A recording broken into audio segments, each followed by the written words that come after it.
श्री गणेशाय नमः। गौरी पुत्र भगवान गणेश की जय, बाबा भोलेनाथ की जय, माता पार्वती की जय, अमावस्या माता की जय। दोस्तों, भगवान भोलेनाथ की कृपा सदा आप और आपके परिवार पर बनी रहे। दोस्तों, आज माघ मास की अमावस्या तिथि है। साथ ही दोस्तों, आज है मंगलवार और मंगलवार को पड़ने वाली अमावस्या मौनी अमावस्या कहलाती है। दोस्तों, आज के इस वीडियो में आप अमावस्या व्रत कथा को सुनेंगे। दोस्तों, इन कथाओं को आप प्रसन्न चित्त मन से पूरी जरूर सुनिएगा, क्योंकि आधा अधूरी कथा से व्रत का पूर्ण फल प्राप्त नहीं होता। तो चलिए दोस्तों, भगवान भोलेनाथ एवं माता पार्वती के चरणों का ध्यान करते हुए हम आज के वीडियो का शुरुआत करें। दोस्तों, हिंदू धर्म में माघ अमावस्या का दिन बेहद ही खास माना जाता है। यह दिन भगवान विष्णु और पितरों को समर्पित है। इस अमावस्या को मौनी अमावस्या के नाम से भी जाना जाता है। इस शुभ अवसर पर गंगा स्नान का विशेष महत्व होता है। इस बार मौनी अमावस्या के दिन महाकुंभ का दूसरा अमृत स्नान है। धार्मिक मान्यता है कि अमावस्या के तिथि पर पवित्र नदी में स्नान करने से पापों से छुटकारा मिलता है और पितरों की कृपा बनी रहती है। दोस्तों, मौनी अमावस्या के व्रत कथा के अनुसार बहुत समय पहले की बात है। एक परिवार में 7 भाई थे। सभी का विवाह हो चुका था। सबके छोटे छोटे बच्चे भी थे। परिवार की सलामती के लिए 7 भाइयों की पत्नी मौनी अमावस्या का व्रत रखना चाहते थे। लेकिन जब पहले साल बड़े भाई की पत्नी ने व्रत रखा तो उनके बेटे की मृत्यु हो गई। दूसरे साल फिर एक और बेटे की मृत्यु हो गई। 7वें साल भी ऐसा ही हुआ। तब बड़े भाई की पत्नी ने इस बार अपने मृत पुत्र का शव कहीं छिपा दिया।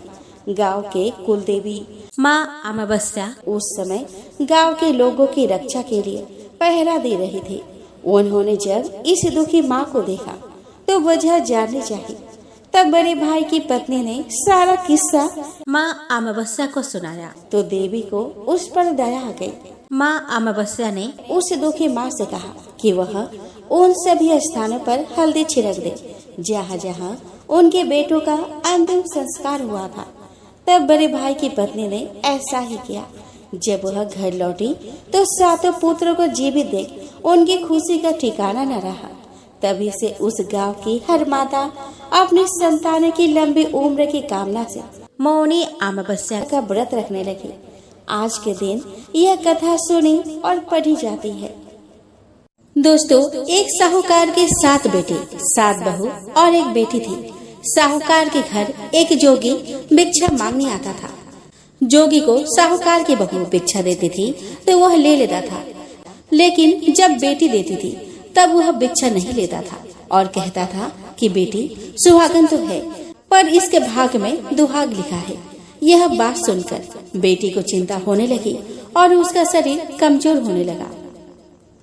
उसके माँ ने पूछा कि बेटी, तुम इन दिनों इतने कमजोर दिखाई देती हो। तब उसने बताया कि एक जोगी भिक्षा मांगने आता है जो कहता है कि बेटी है तो सुहागन, लेकिन इसके नसीब में दुहाग लिखा है। यह बात सुनकर उसके माँ ने कहा कि कल मैं सुनूंगी कि वो क्या कहता है। अगले दिन जब जोगी भिक्षा लेने आया तो उसके माँ चुप कर बैठ गई। जब बेटी भिक्षा देने लगी तो जोगी ने वही बात फिर से दोहराया। इतनी बात सुनकर उसके माँ बाहर निकल आई और बोली कि एक तो हम तुम्हें भिक्षा देते हैं और तू ऊपर से हमें गाली देता है। तब जोगी बोला कि मैं गाली नहीं देता, जो सच है वही बोलता हूँ, जो इसके भाग में लिखा है वही कहता हूँ। माँ ने जोगी से कहा कि तुम्हें यह पता है कि इसके भाग्य में दुहाग लिखा है, तो यह भी बता दो कि यह कैसे दूर होगा। तब जोगी बोला कि 7 समुद्र पार एक सोना धोबन रहती है जो अमावस्या का व्रत करती है। अगर वह आकर अपने फल इसको दे दे तो इसका निवारण हो सकता है, नहीं तो विवाह होते ही इसके पति को सर्प डस लेगा। यह बात सुनकर माँ बहुत रोने लगी और सोना धोबन के तलाश में जाने लगी। चलते चलते रास्ते में तेज धूप पड़ने लगी तो साहूकारनी एक पीपल के पेड़ के नीचे बैठ गई। उस पीपल के पेड़ में एक गरुड़ पक्षी का घोंसला था जिसमें गरुड़ का छोटा बच्चा था। साहूकारनी को घोंसले के पास एक सर्प आता दिखाई दिया तो उसने उस गरुड़ के बच्चे को बचाने के लिए उस सांप को मारकर ढाल के नीचे रख दिया।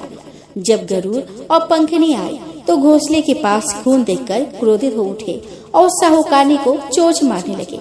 तब साहूकारनी बोली कि मैंने तो तुम्हारे बच्चे की जान बचाई है, यह सर्प तुम्हारे बच्चे को डसने वाला था तो मैंने इसे मारकर उसे गिरा दिया। गरुड़ ने सर्प की ओर देखकर कहा कि तुमने हमारे बच्चे की जान बचाई है, अब तुम्हें जो मांगना है सो मांगो। तब साहूकारनी बोली कि मुझे 7 समुद्र पार सोना धोबन के घर छोड़कर आओ। गरुड़ ने साहूकारनी को अपने पीठ पर बैठाकर 7 समुद्र पार सोना धोबन के घर छोड़ाया। वहां जाकर साहूकारनी ने सोचा कि सोना धोबन को कैसे राजी किया जाए। सोना धोबन के 7 बेटे बहू थे। उसके 7 बहुएं काम को लेकर रोज लड़ाई करती थी और काम भी नहीं करती थी। एक रात को जब सब सो जाते हैं तो साहूकारनी सोना धोबन के घर जाती है और घर का सारा काम करती है। गायों को नहलाती है, घर की सफाई करती है, रसोई का काम करती है, चौका बर्तन करती, आटा पीसती, कपड़े धोती, पानी भरती और दिन होने से पहले चली जाती। ऐसे ही कई दिन बीत जाते हैं। बहुएं सोचती है कि यह सारा काम कौन कर रहा है, लेकिन कभी एक दूसरे से पूछते नहीं कि यह सब काम कौन कर रहा है। एक दिन धोबन ने कहा कि तुम आजकल लड़ते भी नहीं हो और काम भी ठीक कर रही हो। तो बहुओं ने कहा कि सासू जी, काम तो हमें ही करना पड़ता है, चाहे हम लड़कर करें या राजी से करें, इसीलिए लड़ाई करने का क्या फायदा। सोना धोबन ने सोचा कि आज देखा जाए कि कौन सी बहू काम करती है और वह रात को सोई नहीं। उसने देखा कि रात को एक स्त्री आई और पूरा काम करके जाने लगी। तो सोना धोबन ने बोला कि तुम कौन हो और तुम्हें ऐसा क्या जरूरत है जो तुम इतना काम कर रही हो। साहूकारनी ने कहा कि जरूरत है तभी तो इतना काम कर रही हूँ। सोना धोबन ने पूछा कि तुम्हें क्या चाहिए। साहूकारनी बोली कि पहले मुझे वचन दो तब बताऊंगी। सोना धोबन ने वचन देकर कहा कि अब बताओ। साहूकारनी बोली कि मेरे बेटे के भाग्य में दुहाग लिखा हुआ है, इसीलिए आप चलकर उसे सुहाग दे। सोना धोबन अपने बेटी बहू से बोली कि मैं तो साहूकारनी के साथ जा रही हूँ, यदि पीछे से तुम्हारे पिताजी मर जाए तो तेल घी के कूप में डालकर छोड़ देना। फिर दोनों जनी साहूकारनी के घर चली जाती है। साहूकार के बेटे का विवाह होने लगा। दूल्हा पैरों में बैठ गया।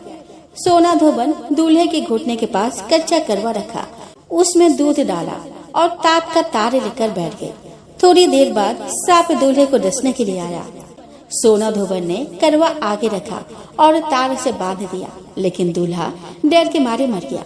तब सोना धोबन ने टीके में से रोली निकाली, मांग से सिंदूर निकाला, कोया यानी कि आँख से काजल निकाली और मेहंदी निकालकर छोटी अंगुली से छींटे मारी और बोली कि आज के दिन तक मैंने जितने अमावस्या की व्रत की है उसका फल साहूकार के बेटे को लग जाए और आगे जो मैं अमावस्या का व्रत करूं वह मेरे बेटे को लगे। इतना कहते ही दूल्हा जीवित हो गया और सब अमावस्या माता की जय जय बोलने लगे। सोना धोबन वापस जाने लगी। तब साहूकारनी बोली कि तुमने मेरे जमाई को नया जीवन दान दिया है, इसलिए कुछ भी मांगो। वह बोली मुझे तो कुछ नहीं चाहिए, सिर्फ एक हांडी दे दो। वो हांडी लेकर चली जाती है। रास्ते में अमावस्या आती है तो हांडी का 108 परिक्रमा लगाकर पीपल के पेड़ के नीचे गाड़ कर घर आ जाती है। घर आकर देखती है कि उसका पति मरा हुआ तेल और घी के कूप में पड़ा है। तब वह टीका में से रोली निकाली, मांग में से सिंदूर निकाला, कोया में से काजल निकाली, नुम्बा में से मेहंदी निकालकर चिटली अंगुली से छींटे दिए और बोली कि मैंने जो रास्ते में अमावस्या का व्रत की है उसका फल मेरे पति को लगे। इतना कहते ही उसका पति जी उठा। घर का ज्योतिषी आया और बोला कि जजमान, अमावस्या को मेरा क्या है, तो दक्षिणा दे। सोना धोबन बोली कि मुझे तो अमावस्या रास्ते में आई थी तो कुछ भी नहीं किया, जो कुछ भी किया वह सब पीपल के नीचे ही गाड़ दिया। ज्योतिषी ब्राह्मण ने जाकर खोद कर देखा तो 108 और 13 सोने के टुकड़े मिले। ज्योतिषी ब्राह्मण सबको घर ले आया और बोला कि ऐसी फेरी की है और मुझे बोल दिया कि कुछ भी नहीं किया। सोना धोबन बोली कि यह तो तुम्हारे भाग से ही हुआ है, इसीलिए इसे तुम ही ले जाओ। ब्राह्मण बोला कि मेरी तो इसमें सिर्फ 1/4 भाग ही है, बाकी आपका मन हो उसे आप दे देना। दोस्तों, सारी नगरी में बोल दिया गया कि सब अमावस्या का व्रत कीजिए। हे अमावस्या माता, जैसे साहूकार की बेटी को सुहाग दिया वैसा सबको देना।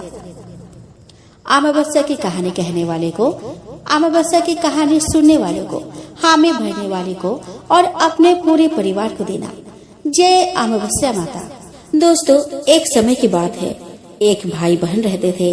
बहन का नियम था कि वह अपने भाई का चेहरा देखे ही खाना खाती थी। हर रोज वो सुबह उठती थी और जल्दी जल्दी सारा काम करके अपने भाई का मुंह देखने के लिए उसके घर जाती थी। एक दिन रास्ते में एक पीपल के नीचे गणेश जी की मूर्ति रखी थी। उसने भगवान के सामने हाथ जोड़कर कहा कि मेरे जैसा अमर सुहाग और मेरे जैसा अमर बिहर सबको दीजिए। यह कहकर वह आगे बढ़ जाती है। जंगल के झाड़ियों के कांटे उसके पैरों में चुभा करते थे। एक दिन भाई के घर पहुंची और भाई का मुंह देखकर बैठ गई तो भाभी ने पूछा कि पैरों में क्या हो गया है। यह सुनकर उसने भाभी को जवाब दिया कि रास्ते में जंगल के झाड़ियों के गिरे हुए कांटे पाँव में चुभ गए हैं। जब वह वापस अपने घर चली गई तब भाभी ने अपने पति से कहा कि रास्ते को साफ करवा दो, आपके बहन के पाँव में बहुत सारे कांटे चुभ गए हैं। भाई ने तब कुल्हाड़ी लेकर सारी झाड़ियों को काटकर रास्ता साफ कर दिया, जिससे गणेश जी का भी स्थान वहां से हट गया। यह देखकर भगवान गुस्सा हो गए और उसके भाई के प्राण हर लिए। लोग अंतिम संस्कार के लिए जब भाई को ले जा रहे थे तब उसकी भाभी रोते हुए लोगों से कहे कि थोड़ी देर रुक जाओ, उसकी बहन आने वाली है। वह अपने भाई का मुख देखे बिना नहीं रह सकती है, उसका ये नियम है। तब लोगों ने कहा कि आज तो देख लेगी पर कल कैसे देखेगी। रोज के दिन की तरह बहन अपने भाई का मुंह देखने के लिए जंगल में निकली। तब जंगल में उसने देखा कि सारा रास्ता साफ किया हुआ है। जब वह आगे बढ़ी तो उसने देखा कि सिद्धि विनायक को भी वहां से हटा दिया गया है। तब उसने जाने से पहले गणेश जी को एक अच्छे स्थान पर रखकर उन्हें स्थान दिया और हाथ जोड़कर बोले कि भगवान, मेरे जैसा अमर सुहाग और मेरे जैसा अमर बिहर सबको देना। और फिर बोलकर आगे निकल गई। भगवान तब सोचने लगे कि अगर इसकी नहीं सुनी तो हमें कौन मानेगा, हमें कौन पूजेगा। तब सिद्धि विनायक ने उसे आवाज दी, बेटी इस खजूरी का 7 पत्तियां लेकर जा और उसे कच्चे दूध में घोलकर भाई के ऊपर छिटा मार देना, वह उठकर बैठ जाएगा। यह सुनकर जब बहन पीछे मुड़ी तो वहाँ कोई नहीं था।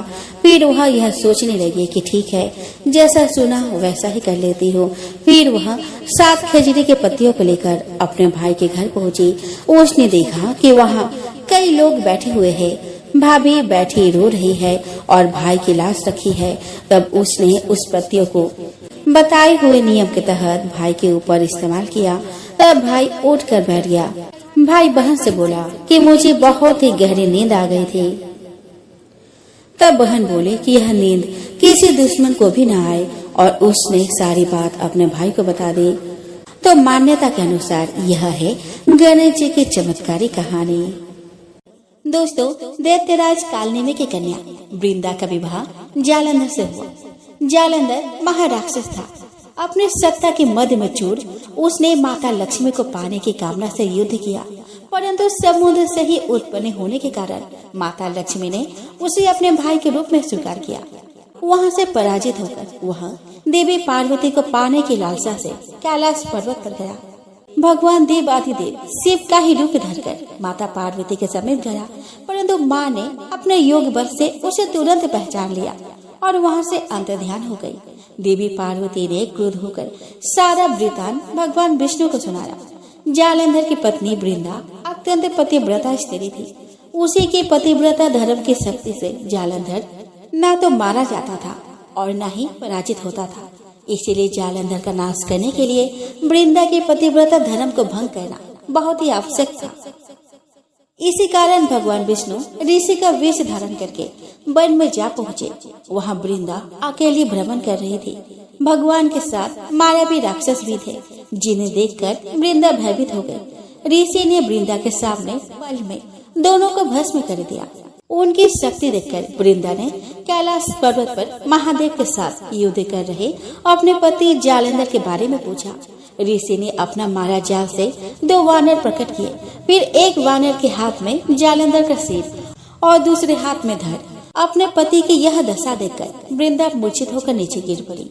होश में आने पर उन्होंने ऋषि रूपी भगवान से विनती की कि वह उसके पति को जीवित करे।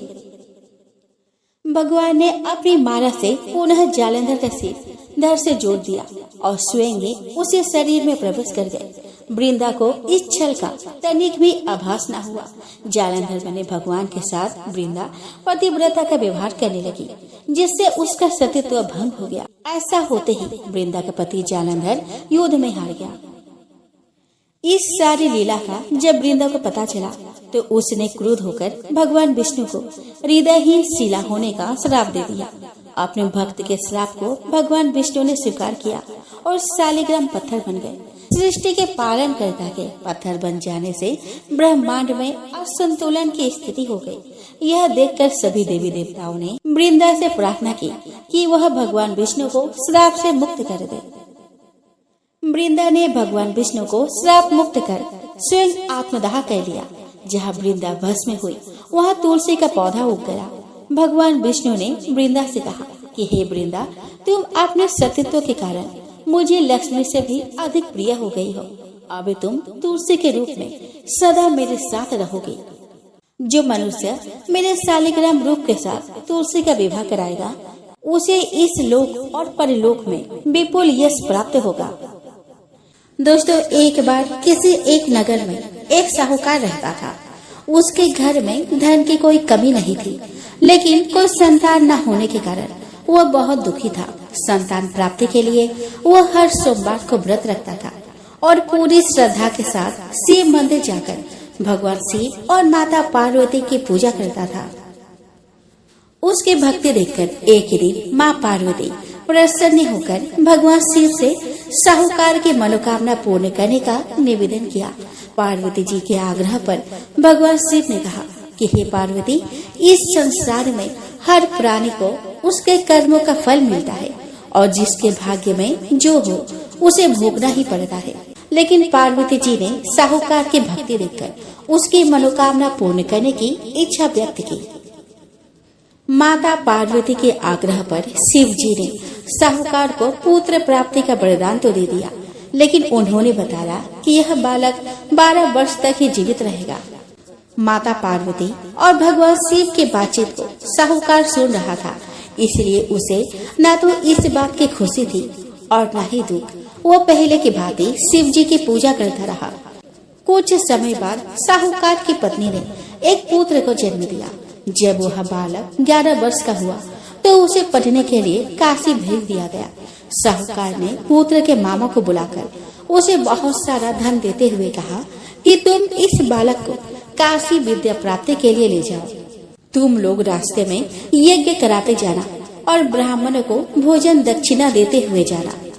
दोनों मामा भांजे इसी तरह यज्ञ कराते और ब्राह्मणों को दान दक्षिणा देते काशी नगरी निकल पड़े।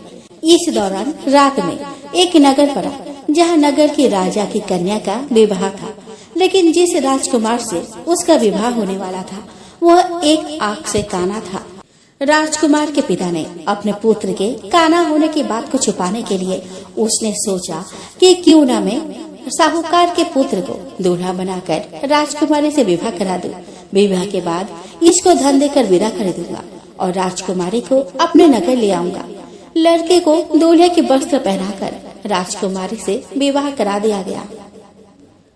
साहूकार का पुत्र ईमानदार था। उसे यह बात सही नहीं लगी, इसलिए उसने अवसर पाकर राजकुमारी के दुपट्टे पर लिखा कि तुम्हारा विवाह तो मेरे साथ हुआ है, लेकिन जिस राजकुमार के संग तुम्हें भेजा जाएगा वो एक आंख से काना है। मैं तो काशी पढ़ने जा रहा हूँ। जब राजकुमारी ने चुन्नी पल्ली की बातें पढ़ी तो उसने अपने माता पिता को यह बात बताई। राजा ने अपने पुत्री को विदा नहीं किया, फिर बारात वापस चली गई।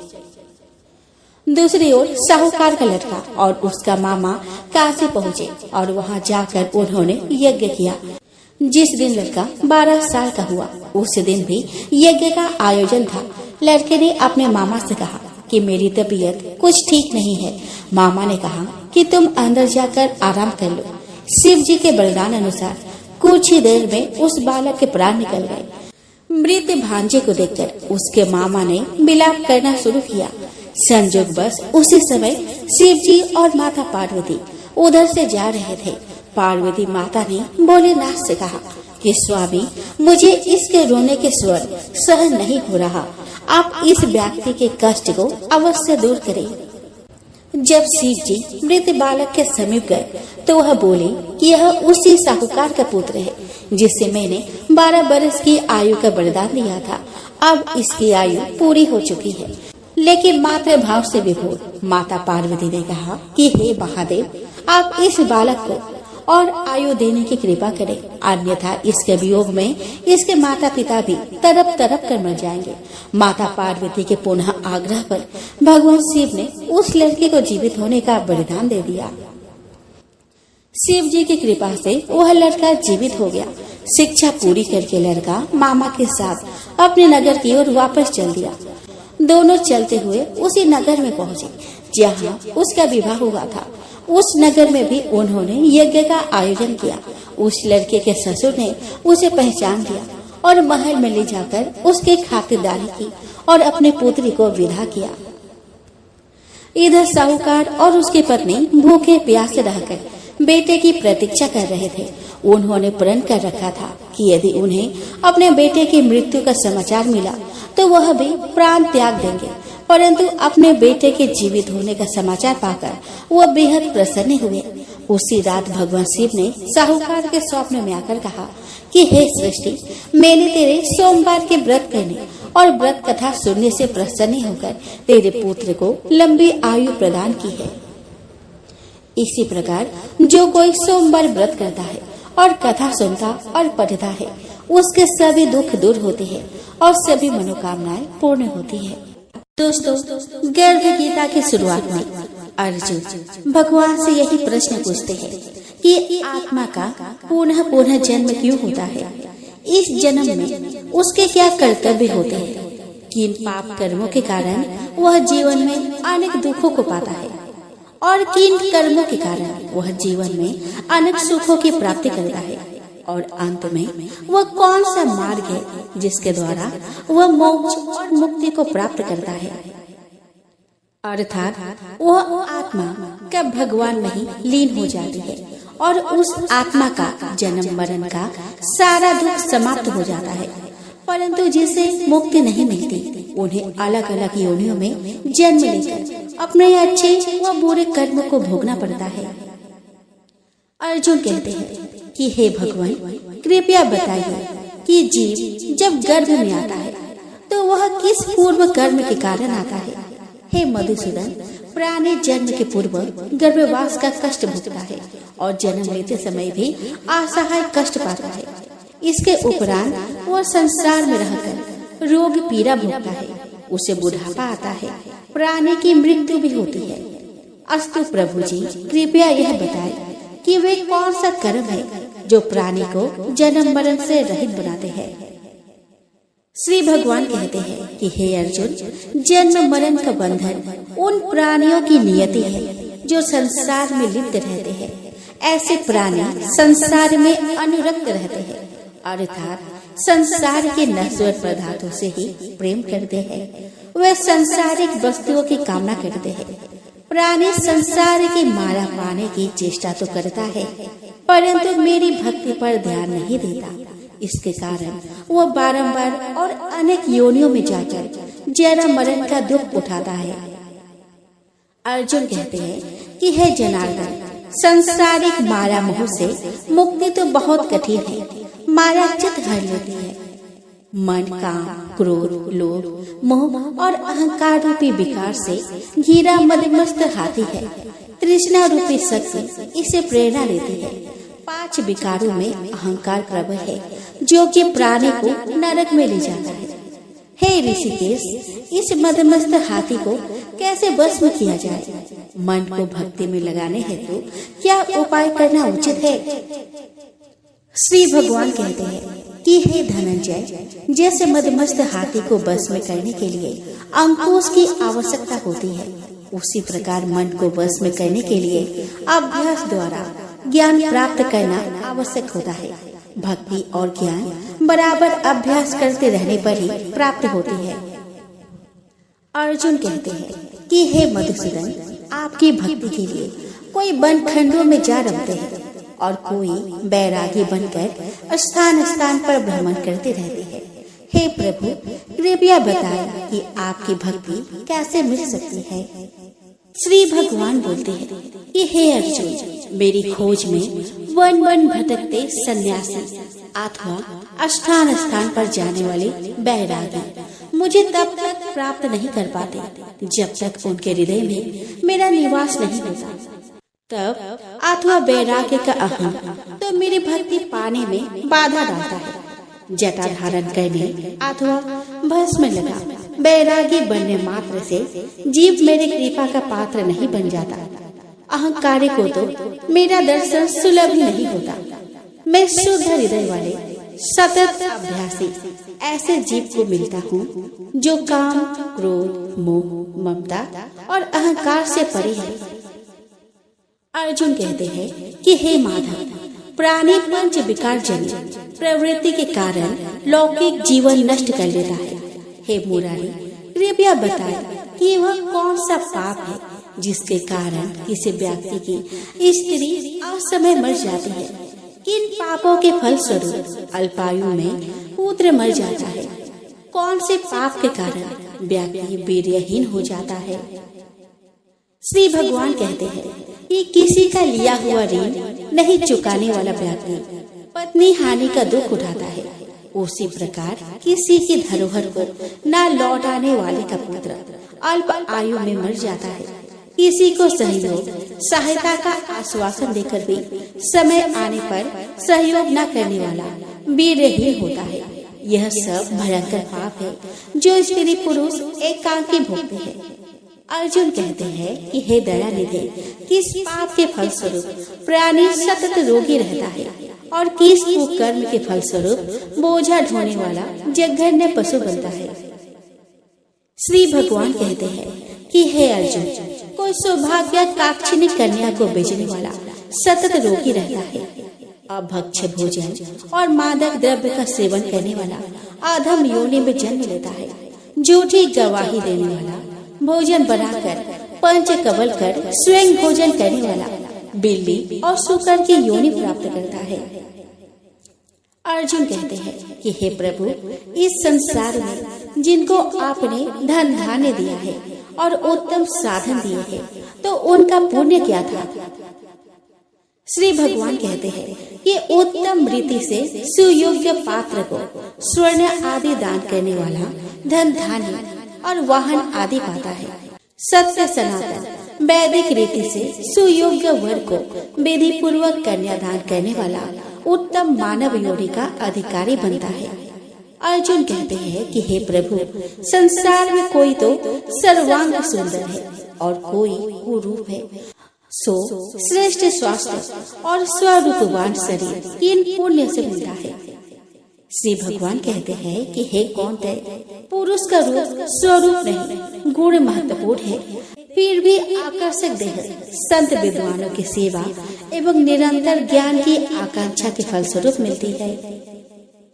अर्जुन कहते हैं कि हे दयानिधि, प्राणी धन और सांसारिक सुखों से मोह क्यों रखता है? श्री भगवान कहते हैं कि हे महाबाहु, अगर मेरी कृपा से प्राणी वंचित हो जाए तो धन दौलत और सांसारिक रूप आदि से वृद्धि करने लगता है। यह सब नाशवान है। विवेकी साधक को इसे दूर रहना चाहिए। जो व्यक्ति सांसारिक व्यामोह से मुक्त हो काशी, हरिद्वार, अवंतिका, अयोध्या आदि पवित्र स्थलों के दर्शन और मेरी निष्काम भक्ति करता है, वह राजा जैसे संपन्नता और ज्ञान प्राप्त करता है।